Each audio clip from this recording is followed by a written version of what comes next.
3 years ago, I met Thomas while working at a telecom company. He was my boss, 4 years my senior, and a very dependable man, especially when it came to mentoring me at work. I appreciated his clear guidance immensely.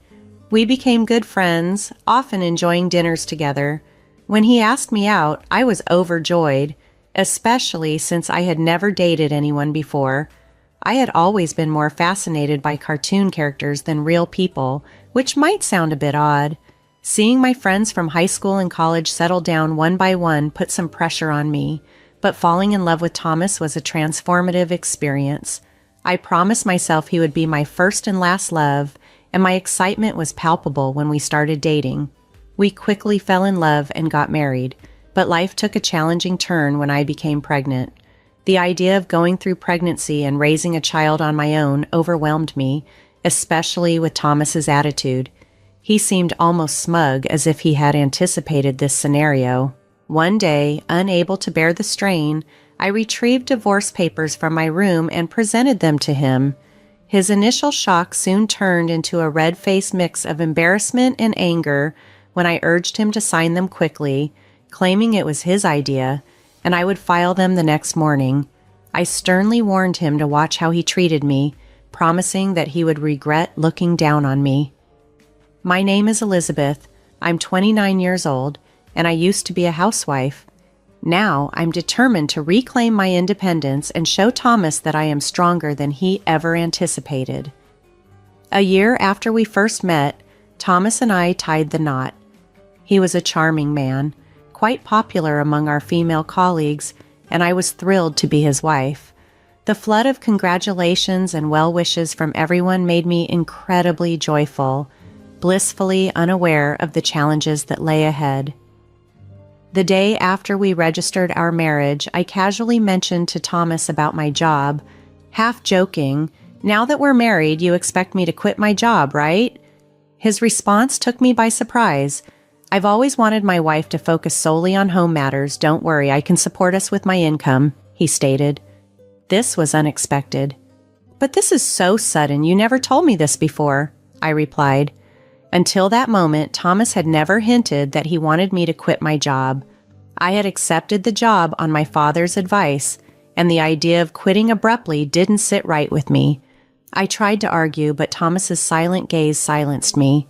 "I should have told you earlier, but it's too late now. Starting tomorrow, you don't need to go to work. I'll take care of the handover," he declared. The news that I was to start staying home from the next day was so sudden that it left me reeling. However, Thomas's decision was final, and since he was also my former boss, I felt powerless to contest it. Committed to making our marriage work, I focused on managing household tasks and tried hard to meet Thomas's expectations. I prepared his favorite meals diligently, secretly hoping for some acknowledgement or appreciation, even though Thomas rarely commented on my efforts. As days turned into months, the dynamic in our home began to feel more like a boss-employee relationship rather than a partnership.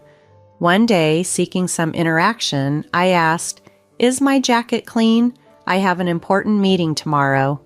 His prompt and assertive reply, "Yes, of course," reminded me of his somewhat old-fashioned and commanding nature. Despite everything, I reminded myself of how fortunate I was to be married to him and continued striving to meet his expectations. With no personal income, I relied entirely on Thomas for financial support, which often made our relationship feel unbalanced. I longed for the days when I was recognized for my professional abilities, not just my efficiency in handling domestic chores. The shift from being colleagues to this dependent dynamic was challenging, and I found myself yearning for the respect and independence I once enjoyed. Our marriage was generally stable, although at times it felt more like a boss-employee relationship than a partnership between husband and wife. One particularly tough day, I fell ill and couldn't muster the strength to leave the bed, let alone handle my usual housework. I planned to rest for the day and catch up on chores the following day. However, Thomas had other ideas. He stormed into the bedroom, visibly angry, and demanded, "What are you doing? Get up and make some food," even going so far as to kick the blanket off me. I tried to explain, "I'm sorry, I'm not feeling well today," hoping for some sympathy or at least understanding. Instead, Thomas scowled and retorted, "You don't work and now you're lying down just because you're a bit sick? Pathetic." I was stunned by his lack of compassion. It wasn't something I had anticipated from him before our marriage. Despite my condition, I ended up doing the chores in tears, overwhelmed by the situation. A few days later, another surprise came my way. I had missed my period. Fearing the unexpected but also hopeful, I bought a pregnancy test from the drugstore. The result was positive. Overcome with joy, I cried happy tears, eager to share the news with Thomas as soon as he returned from work. That night, Thomas came home well past midnight, reeking of alcohol and barely able to walk straight. Despite his state, I couldn't contain my excitement about our growing family and decided to tell him immediately. "I haven't seen a doctor yet, so it's not confirmed," I began, trying to break the big news gently, but the reaction I received was nothing like I had hoped. Thomas's face darkened, and in a cold, severe tone, he said, "A child? What have you done?" His words were chilling. "I don't want a child. This is the worst. If you're going to have it, you'll have to take care of it yourself." His harsh dismissal left me devastated. He then undressed angrily and retreated to the bathroom, leaving me alone to grapple with his unexpected reaction. The happiness I had felt at our impending new life together turned into a deep, isolating sadness. I couldn't fathom why he was so dismissive and irresponsible about our future, about our baby. It was a painful realization that the support I needed and expected from my husband might not be there at all. The joy I had felt just moments earlier was swiftly replaced by a deep sadness. Thomas had never expressed a desire not to have children, and since we weren't using contraception, I had naturally assumed we were both open to starting a family. While I was tidying up, hanging Thomas's jacket, and about to launder his shirt, I discovered something unexpected in his pocket, a piece of paper that initially seemed like a receipt from the night's outing. Curiosity stopped me from tossing it away when I noticed it was a receipt from a motel. My hands trembled as the reality set in, and a wave of shock washed over me. Why would Thomas have a motel receipt? We had been married for just over a year, and marriage was supposed to be built on love and mutual respect. Growing up, I had often dreamed of romantic relationships but had limited real-life experience. The harsh truth hit me hard, and suspicions of Thomas's infidelity began to make a painful amount of sense. Was he only using me while being involved with someone else? Could this explain his harsh reaction to the news of my pregnancy? These troubling thoughts made me feel even more nauseous, and a sense of betrayal started to overwhelm me. I began to suspect that Thomas might have a mistress, possibly someone from our former workplace, and that he married me more for stability than for love. The pieces were starting to fit together, blurring the lines between reality and my fears. Despite the hurtful words he had thrown at me upon learning of the pregnancy, I knew I had to find proof of his infidelity. His behavior had grown increasingly cold. Even as I dealt with morning sickness, he would intentionally eat foods with strong odors and criticize my housekeeping, forcing me to redo tasks. This was especially hard on my pregnant body and heart. Determined to uncover the truth, I faced the challenge of his guarded privacy. Thomas never let his cell phone out of his sight, even taking it with him to the bathroom, making it impossible for me to look through it. But I was resolved to find out everything, no matter how difficult it might be, as I could not let go of the hurtful things he had said and the possible betrayal that loomed over our marriage. Sneaking into Thomas's room, everything was always impeccably tidy, reflecting his organized nature, much like his spotless desk at work. It dawned on me that catching him in the act would be a formidable challenge. I diligently checked his pockets for any receipts or hints of evidence, but my efforts were fruitless.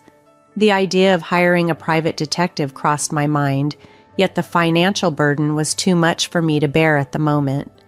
Feeling lost and overwhelmed by my circumstances, an unexpected phone call from my father came through, a rare occurrence given his usually hectic schedule.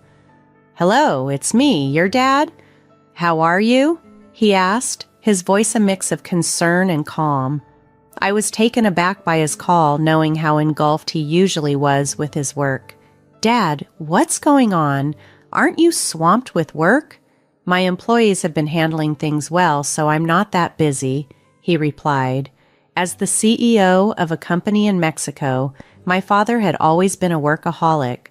My childhood memories with him were sparse, but I respected his unwavering dedication to his career. Curious about the reason for his call, I urged him to continue. He then shared something utterly shocking, shaking the very foundation of what I thought I knew. "Is that true?" I gasped, unable to hide my astonishment. "Yes, he's not the type to lie. I want you to trust me," my father reassured me, his voice steady and sincere. Initially shocked, I slowly began to process this new revelation. A wave of relief washed over me as I realized my investigation was finally bearing fruit, mixed with a resurgence of anger due to the ongoing tension with Thomas. "Thank you, Dad. I'll do my best," I responded gratefully before ending the call. Despite the unfolding chaos, this newfound information provided a glimmer of hope. However, Thomas remained distant throughout my pregnancy, deepening the resentment I felt towards him. As months passed, our relationship continued to be strained and tense. Nearing my 9th month of pregnancy, I lived in constant apprehension around Thomas, trying my best to avoid any confrontations. The atmosphere at home was thick with unease, overshadowing what should have been a joyful culmination of my pregnancy. Living a quiet, somewhat restricted life had become the norm. One evening, as was usual, I served dinner while Thomas returned from work, and we sat together at the dining table. I ate in silence, trying to keep the peace, but suddenly Thomas slammed his fork down. "What is this? It's tasteless," he yelled, hurling the food I had painstakingly cooked onto the floor. I was taken aback by his sudden outburst and struggled to grasp the reason behind his aggression. He had complained before that my cooking had grown bland, but during my pregnancy, I had intentionally used less seasoning to keep our meals healthier. If the food needed more flavor, he could have simply added some salt himself. There was no need for such a dramatic display. As I was about to respond, Thomas sneered and made a deeply hurtful comment. "I don't want a woman with a belly like a monster. You'll have to raise the kid by yourself," he said, his words laced with malice and a cruel smile. I had feared a day like this might come, though I had secretly hoped for a different outcome. Swiftly, I went to my room, collected some documents, and returned to confront him. "Here are the divorce papers," I announced, sliding the documents across the table toward him. Thomas looked utterly stunned. "What the hell? What's this all of a sudden?" he asked. "Well, it was your idea. Just sign it quickly. I'll submit it tomorrow," I retorted.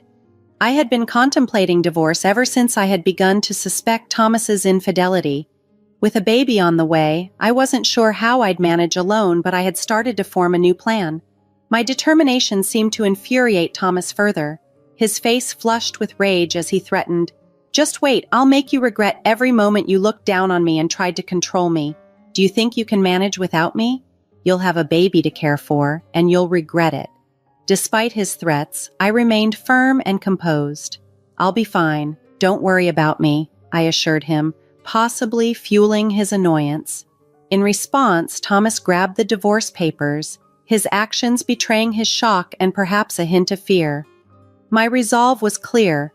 I was ready to start anew, regardless of the challenges ahead. Thomas swiftly filled out the divorce papers, handing them back to me with a mixture of resignation and disbelief. "Here you go. If this is what you want, it's yours," he said quietly. "Thank you," I replied, maintaining my composure. Thomas probably hadn't fully grasped that I was serious about going through with it, as he handed over the papers without much of a protest. The next day, I submitted the divorce papers and left our shared home. I was certain Thomas would be shocked to come home from work and find me gone. Shortly thereafter, I moved back to my parents' home. My father had recently returned to the U.S. from Mexico and invited me to stay with them. Accepting his offer was the right choice for me, given how drained I was from my life with Thomas. I was immensely thankful for my father's support during this tumultuous time. On the day I left Thomas, he called me 5 times. I ignored each call, and eventually he stopped trying. It became painfully clear that I didn't mean much to him. He was likely content with his mistress and might have even been considering remarriage. Determined to move forward, I focused on the new chapter of my life. I welcomed a healthy baby and was living happily with my parents, enjoying a peaceful and supportive environment. Unexpectedly, Thomas reached out to me again.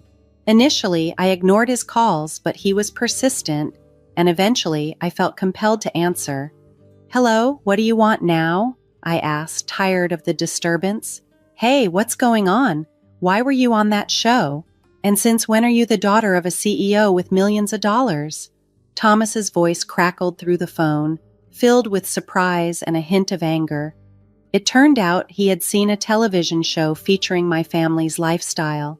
After moving back with my parents, a TV station approached us due to my father's role as the CEO of a major global tech company. The show highlighted the luxurious lives of CEO families and was filmed at our home, discussing our family's wealth, estimated at around $40 million. I never anticipated that Thomas would see the show, let alone react like he did. Indeed, the reach of television is remarkable. In our conversation, I decided it was time to reveal something Thomas didn't know. "By the way, I inherited $52 million, which is why I was able to leave you so decisively," I informed him. My father had disclosed this inheritance to me, empowering me to live comfortably and independently after separating from Thomas. Thomas's reaction was immediate and furious. "What? That's unfair. Why didn't you tell me about this before? Half of it is mine, right? Give me the money now," he demanded. I replied calmly, as I had anticipated his reaction after he saw the show.